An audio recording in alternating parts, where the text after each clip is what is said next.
ಏನಣ್ಣ ಬಂದು ಕೈ ತೋರ್ಸಿದ್ರೆ ಭಯನೇ ಆಗಲ್ವಾ? ಆಯ್ತಾ ಅದೇ. ಈಗ ಈ ಗನ್ನನ್ನು ಎಲ್ಲಿ ನೋಡಿದ್ರಿ ನೀವು? ಅದೇ ಲಿಂಕ್ ಪಾಯಿಂಟ್ ತಗೊಂಡ್ಬಂದಿದ್ರು, ಅವರಿಂದ ಗೊತ್ತಾಯ್ತು ನಮ್ಗೆ.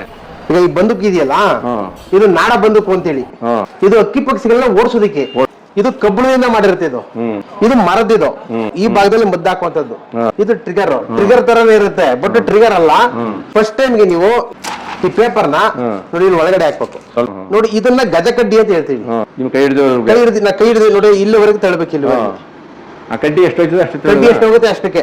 ಟೈಲ್ಸ್ ಪೀಸ್ ಇರುತ್ತೆ ನೋಡಿ, ಟೈಲ್ಸ್ ಪೀಸ್ ಆಗುತ್ತೆ. ಇಲ್ಲ ಮುಳ್ಳು ಹಾಕಬೇಕು ಸ್ವಲ್ಪ, ಒಂದು ಒಳ್ಳೆ ಅಷ್ಟು. ಆಮೇಲೆ ಹೆಚ್ಚಿಗೆ ತುಂಬಿಡಬಾರ್ದು. ಮತ್ತೆ ಈ ತರ ಇಟ್ಕೊಂಡಾಗ ಕೆಳಗಡೆ ಬಾರದೇ ಇರಲಿ ಅಂತ ಈ ಪೇಪರ್ನ ಮತ್ತೆ ಸ್ವಲ್ಪ ಒಳಗಡೆ ಹಾಕಬೇಕು. ಇಲ್ಲಿ ಮದ್ದು ಹಾಕೊಬೇಕು ಒಳಗಡೆಗೆ. ಇದು ನೋಡಿದ್ದೀರಾ ನೀವು?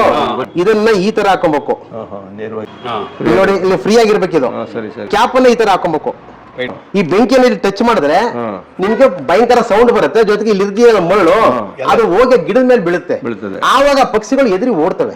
ನೋಡಿ ಈ ಬಂದೂಕದಲ್ಲಿ ನಾವು ಫೈರ್ ಮಾಡಿದಾಗ ಪ್ರಾಣಿ ಪಕ್ಷಿಗಳಿಗೆ ಆಗ್ಲಿ ನಮ್ಗೆ ಆಗ್ಲಿ ಯಾವುದೇ ಅಪಾಯ ಆಗಲ್ಲ.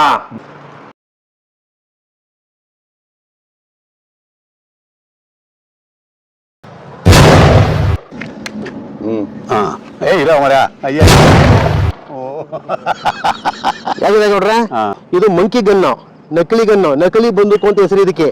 ಇದಕ್ಕೆ ಯಾವುದೇ ಸರ ಲೈಸೆನ್ಸ್ ಬೇಕಾಗಿಲ್ಲ, ನೀವು ಬೇರೆ ಉಪಯೋಗಿಸಬಹುದು. ಭಾರಿ ಖುಷಿ ಆಯ್ತು, ಪ್ರಾಣಿಗಳ ಚಿರತೆ ಅನುಭವ ಬಂದ್ರು. ನಮ್ಗೆ ನೋಡಿದಾಗ ಸೌಂಡ್ ಭಾರಿ ಜೋರಾಗಿ ಗೊತ್ತು, ಸರಿಯಾಗಿ ಗೊತ್ತು. ನಮ್ಗೊಂದು ಸ್ವಲ್ಪ ಖುಷಿ ಆಯ್ತು.